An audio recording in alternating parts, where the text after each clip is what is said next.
Good morning students, कैसे हैं आप सब। उम्मीद है सब अच्छे से होंगे, अपनी पढ़ाई जोर शोर से कर रहे होंगे। हम स्टडी कर रहे हैं यूज ऑफ डायमेंशंस इक्वेशंस। इसके लिए यूज स्टडी करने के लिए हमें डायमेंशन फार्मूला लिखना आना चाहिए, लेकिन डायमेंशंस फार्मूला याद भी रहे और इसे इजीली लिखने का तरीका हम लोग पहले से पढ़ा चुके हैं। उसके लिए देखने के लिए आप आई बटन को क्लिक करें। डायमेंशन इक्वेशन का जो फर्स्ट यूज हमने स्टडी किया था कन्वर्जन हमने स्टडी किया है one system to another system. उसका भी हमने अपना क्लास वीडियो बनाया हुआ है। अगर आपने उसको अभी तक नहीं स्टडी किया है तो उसके लिए भी आप आई बटन क्लिक कर सकते हैं। उसके बाद हमने एक और एप्लीकेशन, सेकंड एप्लीकेशन बनाया है जिसमें हमने कैलकुलेट किया था करेक्टनेस। किसी भी इक्वेशन को हमें चेक करना है कि वो डायमेंशनली करेक्ट है या नहीं है, उसको भी बहुत अच्छे तरीके से हमने एक्सप्लेन किया है। उसके देखने के लिए आप आई बटन क्लिक कर सकते हैं। आज हम थर्ड एंड फाइनल एप्लीकेशन पढ़ेंगे और जिसमें पढ़ेंगे हम फार्मूला ड्रॉ करना। तो हम फार्मूले का रिलेशन फाइंड करना सीख पाएंगे, जो कि 11th क्लास के लिहाज से देखा जाए तो बहुत इंपॉर्टेंट है। चलिए तो शुरू करते हैं आज का टॉपिक। डेरिवेशन ऑफ फार्मूला की बात करने के लिए हमें सबसे पहले अपने क्वेश्चन को बहुत ध्यान से स्टडी करना होगा और उसमें ये देखना होगा कि आपको पढ़ते समय ये एहसास होगा, महसूस होगा कि एक physical quantity other physical quantity के ऊपर डिपेंड करती है। वहां से हम इसका मेथोडोलॉजी स्टार्ट करेंगे। तो इसको अच्छे से समझने के लिए हम एक एग्जाम्पल से स्टार्ट करते हैं। तो चलिए शुरू करते हैं एग्जाम्पल से। ये हमारे पास प्रॉब्लम है। प्रॉब्लम के अनुसार हमारे पास है, according to problem, a particle of mass m is moving with the velocity v in a circular radius r. Find expression for the centripetal force acting on it. तो स्टूडेंट, इसको study करने से मुझे एक बात समझ में आती है, मुझे फोर्स का फार्मूला चाहिए और ये जो फोर्स फिजिकल क्वांटिटी है that is depend on m, v and r। तो स्टार्ट करते हैं, क्या प्रोसेस लगाएंगे इसमें। स्टूडेंट, क्वेश्चन स्टडी करने के बाद हमें जैसा आइडिया लगाता है कि F is directly proportional. Step 1 हमें क्या करना है कि एक क्वांटिटी को जितनी भी हमारी डिपेंडिंग क्वांटिटी है उसके प्रोपोर्शनल बना देना है। तो पहला स्टेप मैंने यही किया, F is directly proportional to M V R, और इनके ऊपर पावर भी लगा देनी है ए बी सी, और फिर ये प्रोपोर्शनल को रिमूव करना है और यहाँ पर एक के कांस्टेंट लगा देना है। सेकेंड स्टेप में क्या करना है, सेकेंड स्टेप में मुझे इन सभी फिजिकल क्वांटिटी के डायमेंशन फार्मूला लिखने हैं। तो लेफ्ट हैंड साइड में ये फोर्स का डायमेंशन फार्मूला है, ये मास के लिए, ये वेलोसिटी के लिए और ये आर के लिए। थर्ड स्टेप में क्या करना है, आपने एम को, एल को, टी को, सभी को सेपरेट कर देना है। तो हमने यहाँ पे क्या किया है कि देखिए यहाँ पर हमारे पास यहाँ एल है, यहाँ एल है, तो इन दोनों एल की पावर को एड ऑन करके रख लिया है। टी आप देख रहे हैं, तो टी की पावर आपके पास में माइनस में रहेगा, ये यहाँ हमने छोड़ दिया है। हमने फिर क्या करना है, होमोजेनिटी यूज करना है और कंपेयर करना है पावर को। जिनके बेस सेम है उनकी पावर सेम होंगी। स्टेप 4, तो हमने कंपेयर किया है। देखिए m की पावर a है तो m की पावर यहाँ 1 है तो a की वैल्यू 1 आ गया। l की पावर 1 है, यहाँ पे l की पावर b प्लस c है तो हमने ये लिखा है b plus c is equal to 1। t की पावर -2 है, यहाँ पे t की पावर आप देख रहे हैं -b। इसको अगर हम सॉल्व करेंगे तो हमें मिल जाएगा b की power b is equal to 2। Solve करेंगे b की वैल्यू को रख के तो c की वैल्यू मिल जाएगी। तो हमारे पास a, b और c तीनों का वैल्यू हम कैलकुलेट कर लेंगे। स्टेप 5 में क्या करना है, जो स्टेप 1 में हमने ये वाला पोर्शन रखा है इसमें a b c की वैल्यू रख दीजिए। तो हमने a की, b की और c की वैल्यू रख लिया। तो हमने देखा यहाँ पर ये -1 है, तो ये -1 है तो ये अपोन में चला जाएगा, ऐसा हमारे पास रिलेशन आ जाएगा। अब यहाँ पर रह गया k, तो k हमारे पास क्या है, ये कांस्टेंट है और इसको प्रोपोर्शनल कांस्टेंट कहते हैं। इसकी वैल्यू हम प्रैक्टिकली फाइंड कर सकते हैं। अगर हमारे क्वेश्चन में गिवन है तो हम इसे लगा देंगे, या फिर मुझे अच्छे से याद हो तो हम लगाएंगे, लेकिन गलत नहीं लगानी है। यहाँ मुझे पता है कि k की वैल्यू 1 होगी, इसलिए मैंने पुट किया है और स्टेप 5 करके हमारा ये रिक्वायर्ड रिलेशन मिल जाएगा। स्टूडेंट, यहाँ अपने कॉन्सेप्ट को और क्लियर करने के लिए एक और एग्जाम्पल देखते हैं। क्वेश्चन हमारा इस तरीके से है, consider a simple pendulum having a bob attached to a string that oscillate under the action of force of gravity. Suppose that the period of oscillation of simple pendulum depend on its length L, mass of the bob m, and acceleration due to gravity g, derive the expression for its time period using method of dimensions according to step wise। हमें सबसे पहले देखना है कि किसका relation find करना है। तो रिलेशन फाइंड किसका करना है हमें? ये पीरियड का। ये किस किस के ऊपर डिपेंड है? ये डिपेंड है आपका लेंथ के ऊपर, ये मास के ऊपर और ग्रेविटी के ऊपर। तो स्टूडेंट स्टार्ट करते हैं इसका सॉल्यूशन। स्टूडेंट हमें अपना क्वेश्चन स्टडी करना और क्वेश्चन स्टडी करके हमें देखना है कि एक क्वेश्चन में एक physical quantity other physical quantity के ऊपर डिपेंड होगी। तो हमने आइडेंटिफाई किया है, उसमें हमें मिला टाइम पीरियड और इसके अलावा मास, लेंथ और ग्रेविटेशन एक्सेलरेशन। तो हमने देखा कि टी का फार्मूला निकाल रहा है, तो हमने इसका स्टेप 1 क्या करना है? डायरेक्टली प्रोपोर्शनल लगा देना। प्रोपोर्शनल लगाने के साथ में जो हमारे पास फिजिकल क्वांटिटी है उनके ऊपर ए बी सी पावर लगा दीजिए। इसी स्टेप में हम क्या करेंगे? इसका जो प्रोपोर्शनल लगाया इसको रिमूव करिए। इसको जब रिमूव करेंगे तो कांस्टेंट लगा देंगे के। सेकंड स्टेप में क्या करेंगे? सेकंड स्टेप में हम दोनों साइड के डायमेंशनल फार्मूले को लिखेंगे। तो हमारा टाइम पीरियड का फार्मूला ये हो गया। तो m0 L0 एंड t की पावर 1। सीधे हाथ की साइड में देखिए, राइट हैंड साइड में देखिए, मास लिख दिया हमने, लेंथ लिख दिया है और ग्रेविटेशन एक्सेलरेशन का फार्मूला लिख दिया है। थर्ड स्टेप में क्या करना है? थर्ड स्टेप में हमें करना है m, l और t की पावर को अलग अलग करना है। तो हमारा लेफ्ट हैंड साइड में तो कुछ करना ही नहीं है। राइट हैंड साइड में देखिए, राइट हैंड साइड में m एक ही जगह पर है, इसका कुछ नहीं होगा। l हमारा यहाँ भी है और यहाँ भी है। यहाँ पे l की पावर b है और यहाँ पे l की पावर c है। तो जब बेस सेम है तो पावर दोनों की एड ऑन हो जाएगी। अब यहाँ देखिए t हमारे पास बचता है, तो t की पावर -2 और पावर है c, तो इसलिए t की पावर क्या हो गया? -2c। थर्ड स्टेप में क्या करेंगे? प्रिंसिपल ऑफ होमोजेनिटी यूज करेंगे। प्रिंसिपल ऑफ होमोजेनिटी में क्या करना है? कंपेयर करना है। तो कंपेयर करते हैं। यहाँ पर m की पावर आपको 0 नजर आएगी, यहाँ पे m की पावर a है। इसका मतलब a की वैल्यू कितना हो गया? 0। अब देखिए यहाँ पर l की पावर 0 है और यहाँ पर l की पावर है b प्लस सी, तो b plus C is equal to 0। अब आप देखिए यहाँ पर t की पावर 1 है और यहाँ पर t की पावर -2c है, तो -2c इज इक्वल टू 1। ये हमारा थर्ड हो गया। यहाँ से हमें वैल्यू मिल जाएगी c इज इक्वल टू 1/2, ये हमें मिल गया। हमने क्या करा? यहाँ पर जो है c की वैल्यू को रख करके हमने सॉल्व कर लिया, तो हमें जो है b की वैल्यू मिल जाएगी। तो ये हमें b की वैल्यू मिल गई। तो हमारे पास क्या हुआ? a की वैल्यू भी हमारे पास है, b की वैल्यू भी हमारे पास है, c की वैल्यू भी है। अब स्टेप नंबर 5। स्टेप नंबर 5 में क्या करना है? जो हमारा स्टेप नंबर 1 था वहां पर आप a b c की वैल्यू पुट कर दीजिए। तो देखिए t is equal to k, m की पावर a था और a की वैल्यू हमारी 0 है। l की पावर b और b की वैल्यू हमारी कितनी है? 1/2। g की पावर c था और c की वैल्यू हमारे पास -1/2। तो हमने यहाँ देखा कि ये तो आपके पास 1 हो जाना है। किसी की भी पावर अगर आपके पास में 0 हो तो वैल्यू 1 हो जाती है, इसको इसलिए हटा लेंगे। अब हम क्या करेंगे? यहां से हमने देखा कि ये अंडर रूट में रख सकते हैं, तो हमारे पास बचा k। अब k के ऊपर हमारा सस्पेंस रहता है।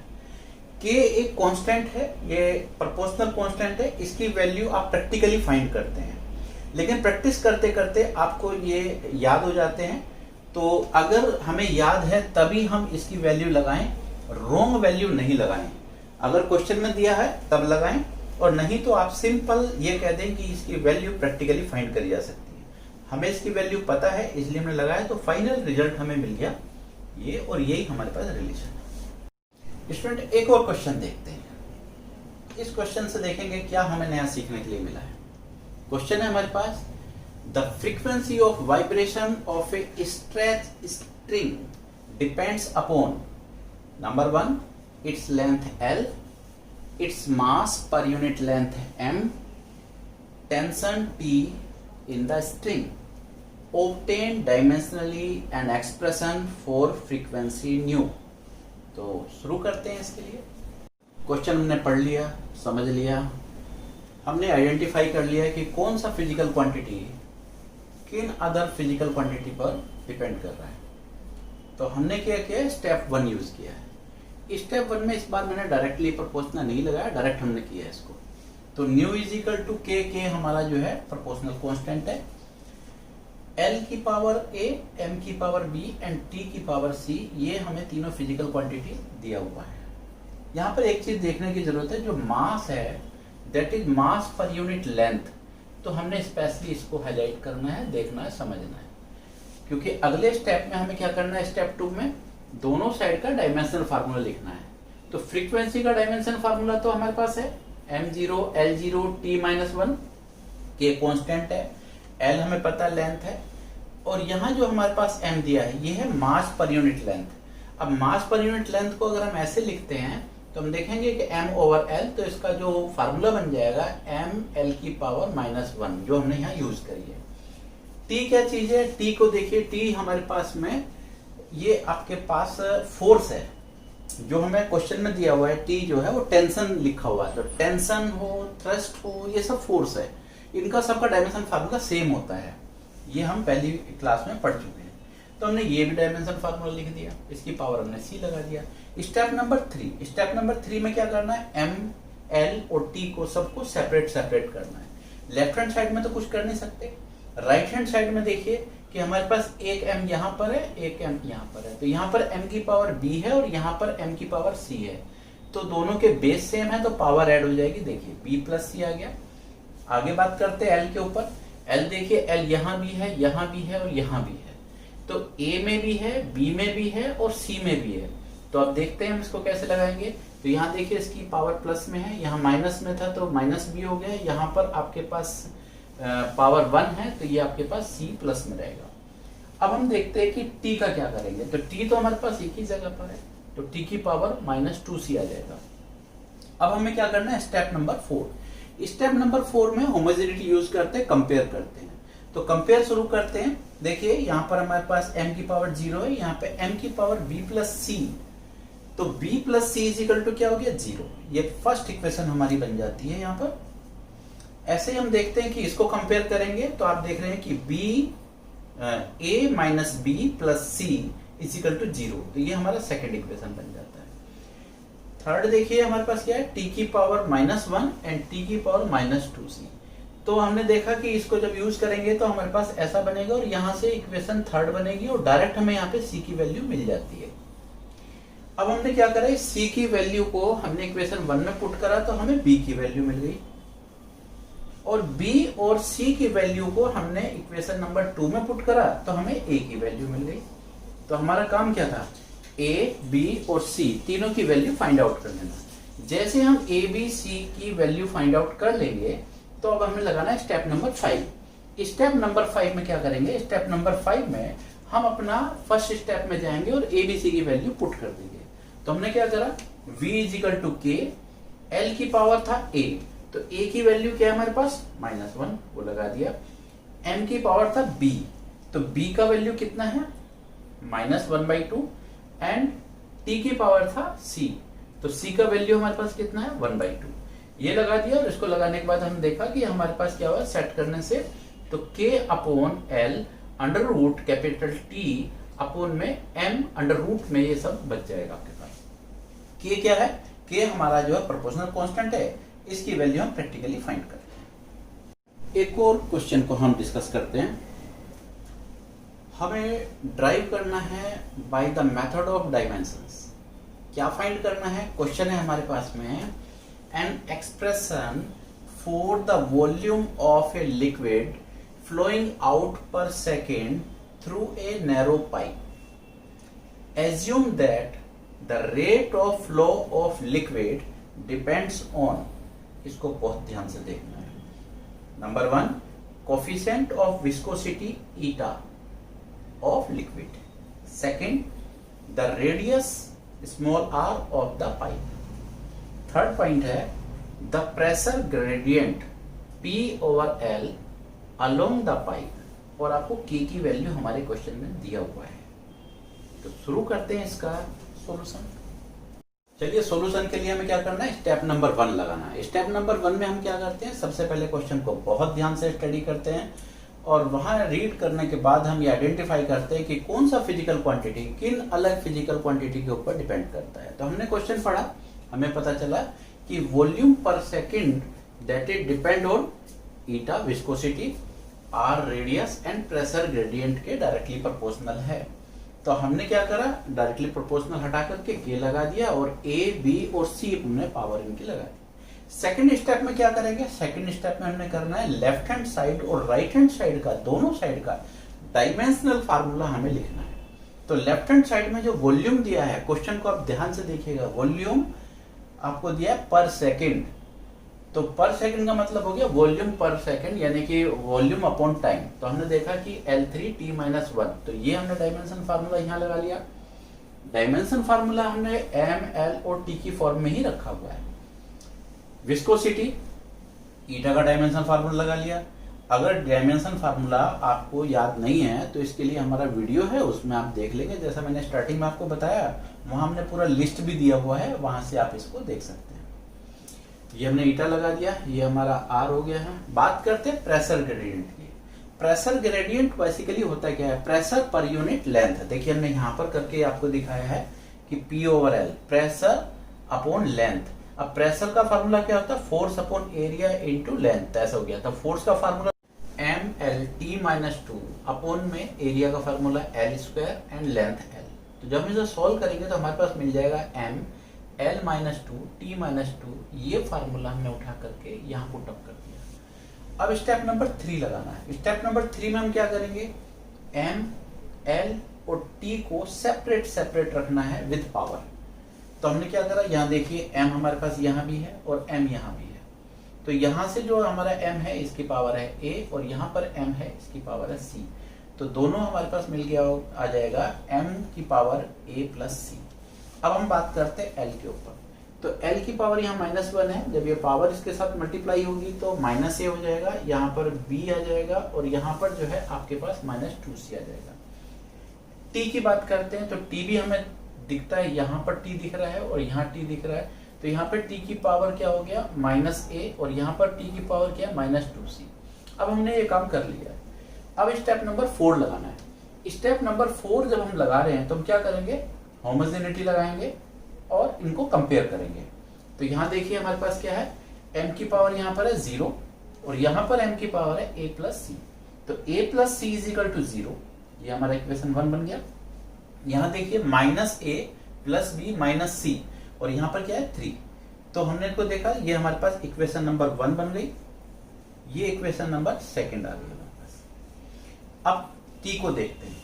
यहाँ देखिए T आपके पास -1 है, ये हमने रख दिया और यहाँ पे T की वैल्यू क्या है, -A -2C। तो ये हमारे पास इक्वेशन 3 आ गई। अब इन इक्वेशन को आपको सॉल्व करना है। तो इक्वेशन सॉल्व करने से हमारे पास जो रिलेशन मिला, जो हमारे को रिजल्ट मिला, वो रिजल्ट मिला A की वैल्यू हमारे पास आएगी -1, B की वैल्यू हो गई 4 और C की वैल्यू हो गई 1। अब हमें लगाना है स्टेप नंबर 5। स्टेप नंबर 5 में क्या करेंगे, स्टेप नंबर 1 में जाकर के A, B, C की वैल्यू रख दीजिए। तो हमने A की वैल्यू रख दी जो कि -1 थी, B की वैल्यू रख दी जो कि 4 थी, C की वैल्यू रख दी जो कि हमारे पास 1 थी।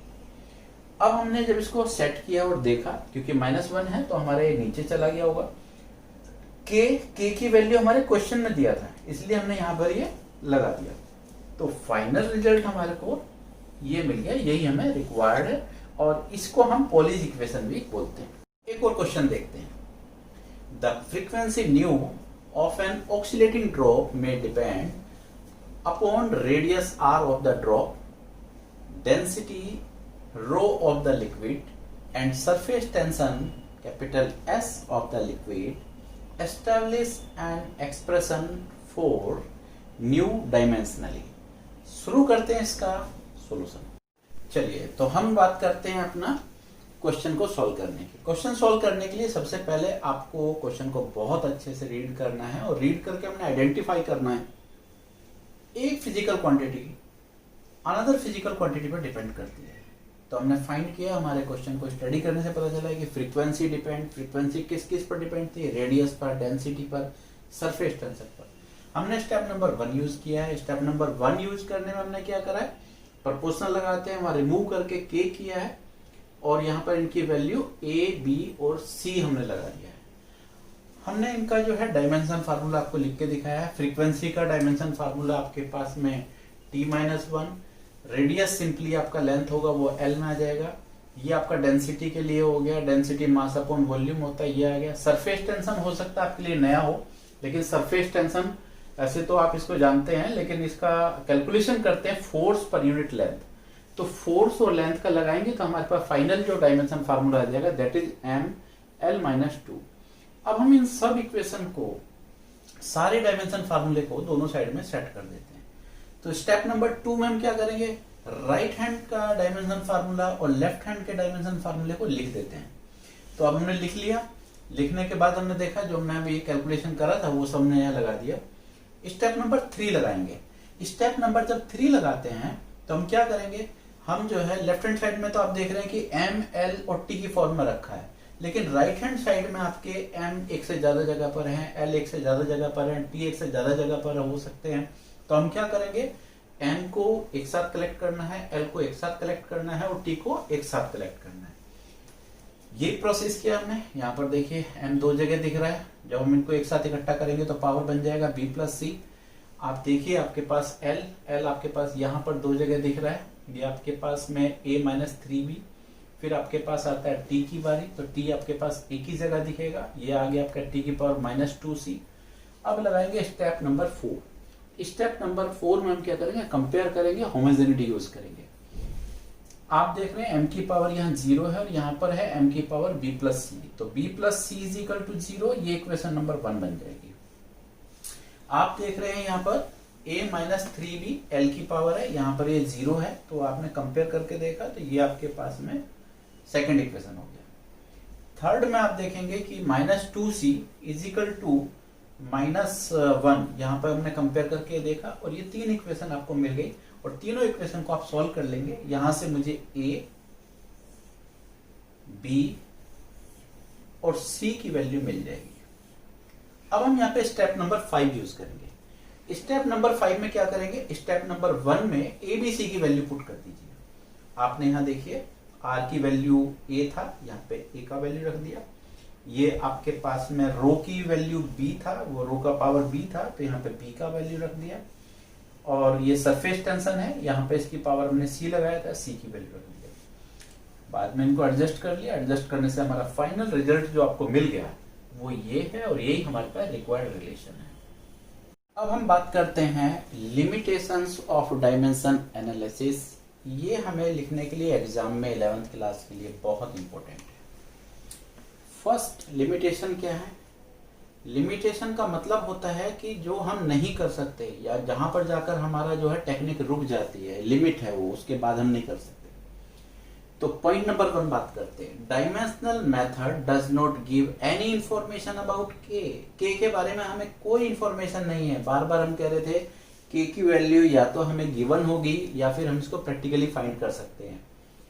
Point number 2, dimensional method fail when a physical quantity depend upon more than 3 physical quantity। आपने देखा होगा अगर 3 से ज्यादा हमारी इन्वॉल्व हो जाए तो हम इसको नहीं कर पा रहे हैं।